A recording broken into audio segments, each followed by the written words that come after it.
44 అడుగులు అంతే కదన్నా? 844 అడుగులు 844 is sufficient. 844 మాకు సారు 844 కదా 854 డ్రైవింగ్ 844 డ్రైవింగ్ కానీ మాకు మాత్రం జీవో సార్ ఇచ్చింది 844 అబౌవ్ ఎన్ని రోజులు ఉంది అని అడిగితే 844 లెవెల్లో పోతిరెడ్డిపాడు ఆపరేట్ చేయాలనంటే 844 లెవెల్ ఉండాలి. పోతిరెడ్డిపాడు అనేది రాయలసీమకు ప్రధానమైన కాలువ నీళ్ళు ఇచ్చేయడానికి. ఆ ఒక కాలువే 44,000 క్యూసెక్స్ వాటర్ డిశ్చార్జ్ చేయగలిగే పరిస్థితి.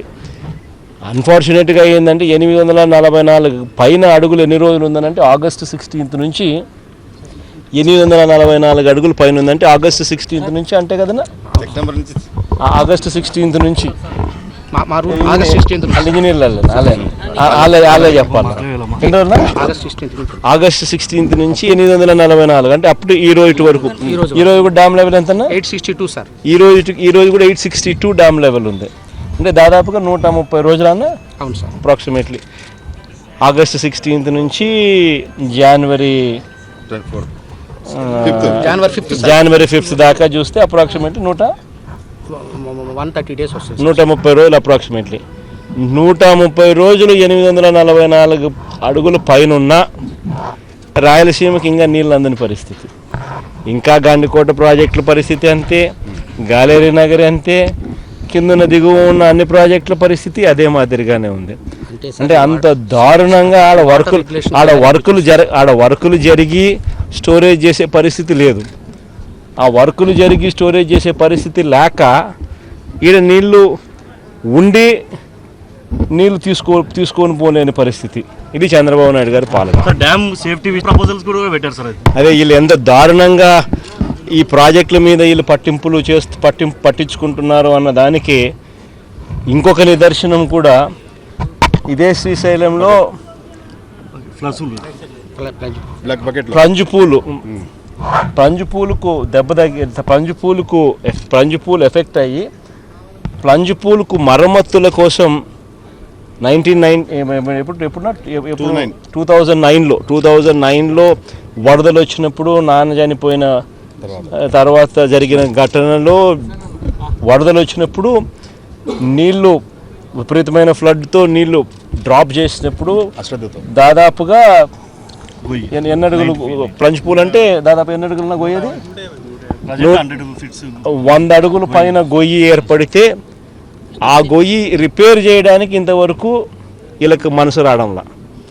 అది రిపేర్ చేయకపోతే అది అలాగే కొనసాగితే దాని బ్యాక్ వాటర్ ప్రెషరు ఆ గొయ్యి నుంచి ప్రెషరు డ్యామ్ మీద దీని మీద పడుతుంది.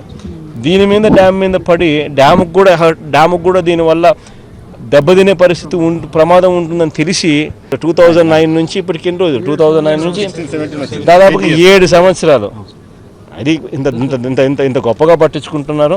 చంద్రబాబు నాయుడు గారి ప్రభుత్వం 3 సంవత్సరాలు అయింది ఏర్పడి. ఆయన కూడా దగ్గరుండి చూస్తున్నాడు. ఇంజనీర్లు ప్రపోజల్స్ పంపిస్తున్నారు. ఇంతవరకు పట్టించుకునే పరిస్థితి లేదు. అది అంటే చంద్రబాబు ఎంత గొప్పగా ఉంటుందన్న దానికి ఇది ఒక నిదర్శనం. ఆఫ్ కోర్స్ ఇంతకన్నా గొప్ప నిదర్శనం ఒకసారి మనం పులిచింతల ప్రాజెక్ట్ ఒకసారి చూస్తే అది కూడా ఇంకా కనిపిస్తుంది. పులిచింతల ప్రాజెక్ట్ అన్ని రకాలుగా కంప్లీట్ అయిన ప్రాజెక్టులో కూడా నీళ్లు నింపుకోలేని పరిస్థితి. కారణం ఏంటంటే R&R ప్యాకేజీకి ఆయన డబ్బు ఆ డబ్బు ఇస్తే 44 TMC నీళ్ళు నిలబెట్టుకోవచ్చు. అటువంటి ప్రాజెక్టులో కూడా రాజశేఖర రెడ్డి గారు కట్టి ప్రాజెక్ట్ అప్పచెప్పినా కూడా R&Rకు డబ్బులు ఇచ్చే మనస్తత్వం చంద్రబాబు నాయుడు గారికి లేక ఆ ప్రాజెక్టులో కూడా నీళ్లు నింపుకోలేని పరిస్థితి. సముద్రంలోకి ప్రకాశం బ్యారేజ్ నుంచి దాదాపుగా 55 TMCల పైన నీళ్లు సముద్రంలోకి కలిసిపోయిన పరిస్థితి. మనం చూసాం సార్, మనం పునాదులు వేయడం కాదు, పునాదులు వేసినట్టు చంద్రబాబు నాయుడు గారు నిజంగా చంద్రబాబు నాయుడు గారి మనస్తత్వం ఎలాంటిది అంటే, మొన్న మా అజయ్ అన్న మాట్లాడినాడు. వీళ్ళ నియోజకవర్గంలోనే Muchumarri lift irrigation scheme Chandrababu Naidu గారు ప్రారంభోత్సవానికి పోయినాడు. సరే మంచిదే, ముఖ్యమంత్రి గారు ప్రారంభోత్సవం చేయడం మంచిదే. కానీ ఆయన మాట్లాడిన మాటలు అక్కడ ముచ్చుమర్రిలో లిఫ్ట్ ఇరిగేషన్ అప్పుడు మాట్లాడిన మాటలు చూస్తే ఆశ్చర్యానికి లోన్ చేశాయి. ఇన్ఫ్యాక్ట్ మా అజయ్ అన్న అయితే ఎంత ఆశ్చర్యపోయినాడంటే lift irrigation project 90% lift irrigation project conceive చేసింది రాజశేఖర రెడ్డి గారు. కేసీ కెనాల్కు ఆ ముచ్చుమర్రి ఆనకట్ట Muchumarri lift irrigation scheme KC కెనాల్కు సప్లిమెంట్ చేస్తుంది. కర్నూలు అండ్ కడప కెనాల్కు సప్లిమెంట్ చేస్తుంది. కర్నూలు అండ్ కడపకు సప్లిమెంట్ చేసే ఈ కెనాలు రాజశేఖర రెడ్డి గారి హయాంలో కన్సీవే కాకుండా రాజశేఖర రెడ్డి గారి హయాంలోనే 90% పనులు పూర్తయిపోయిన ప్రాజెక్టులో ఆ తర్వాత ప్రభుత్వాలు మరో 5% పూర్తి చేసి చంద్రబాబు నాయుడు గారు బ్యాలెన్స్ 5% మాత్రమే పూర్తి చేసి చంద్రబాబు నాయుడు గారు రాజశేఖర రెడ్డి గారి క్రెడిట్ ఇవ్వాల్సిన ప్రాజెక్టులో తానే ఆ ప్రాజెక్టు కోసం ఎంతో కష్టపడ్డాడు అని చెప్పి బిల్డప్ ఇస్తూ ఆ ప్రాజెక్టు కోసం ఎంతో కలలు కన్నాను అని చెప్పి మరీ అబద్ధాలు బొంకి లాస్ట్కు కట్టింది రాజశేఖర రెడ్డి గారు, ఈయన గేట్లు ఎత్తినాడు. లష్కర్ పని ఈయన చేసినాడు. లష్కర్ పని ఈయన చేసి గేట్లు ఎత్తి రాజశేఖర రెడ్డి గారి క్రెడిట్ రాకోకుండా నేనే కలలు కన్నా, నేనే ప్రాజెక్టు కట్టినా అని పాపం కట్టిన ఆయన చనిపోయిన ఆయన హయాంలో 90% వర్క్ జరిగి ఈయన వచ్చిన తర్వాత 5% వర్క్ కంప్లీట్ చేసి ఆ 5%కే నేను కలలు కన్నా, అది కూడా 3 ఏళ్ళు తర్వాత నేను కలలు కన్నా, ఈ ప్రాజెక్ట్ నేనే కట్టినా అని చెప్పి ప్రజల జ్ఞాపక శక్తి తక్కువ అన్న ఒక దుర్బుద్ధితో చంద్రబాబు నాయుడు గారు ఏకంగా అది కూడా క్రెడిట్ తీసుకోవాలన్న ఆలోచన చేస్తూ ఉంటే అసలు ఈ మనిషి దిక్కుమాలిన ఆలోచనలన్నీ ఇదే మాదిరిగానే ఉంటాయి.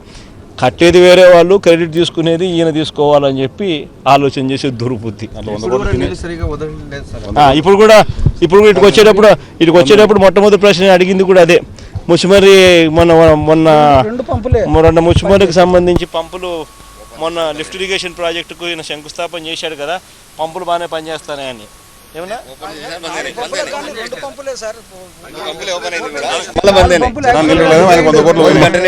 మళ్ళా పంపులు పూర్తిగా ఇటుకు వచ్చేటప్పుడు అడిగితే పంపులు పూర్తిగా మళ్ళీ ఆగిపోయినాయంట. అంటే అప్పటికప్పుడు ఆన్ చేసినారు, మళ్ళీ అప్పటికప్పుడు మళ్ళీ పంపులు బంద్ అయిపోయినాయి. 3 ఏళ్ళు తర్వాత నేను కలలు కన్నా, ఈ ప్రాజెక్ట్ నేనే కట్టినా అని చెప్పి ప్రజల జ్ఞాపక శక్తి తక్కువ అన్న ఒక దుర్బుద్ధితో చంద్రబాబు నాయుడు గారు ఏకంగా అది కూడా క్రెడిట్ తీసుకోవాలన్న ఆలోచన చేస్తూ ఉంటే అసలు ఈ మనిషి దిక్కుమాలిన ఆలోచనలన్నీ ఇదే మాదిరిగానే ఉంటాయి. కట్టేది వేరే వాళ్ళు, క్రెడిట్ తీసుకునేది ఈయన తీసుకోవాలని చెప్పి ఆలోచన చేసే దుర్బుద్ధి. ఇప్పుడు ఇటుకు వచ్చేటప్పుడు మొట్టమొదటి ప్రశ్న అడిగింది కూడా అదే. ముచ్చుమర్రి మొన్న 2 ముచ్చుమర్రికి సంబంధించి పంపులు మొన్న లిఫ్ట్ ఇరిగేషన్ ప్రాజెక్టుకు ఈయన శంకుస్థాపన చేశాడు కదా, పంపులు బాగానే పనిచేస్తానే అని. ఏమన్నా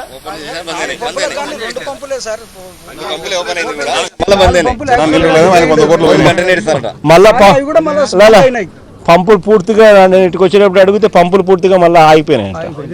అంటే అప్పటికప్పుడు ఆన్ చేసినారు, మళ్ళీ అప్పటికప్పుడు మళ్ళీ పంపులు బంద్ అయిపోయినాయి.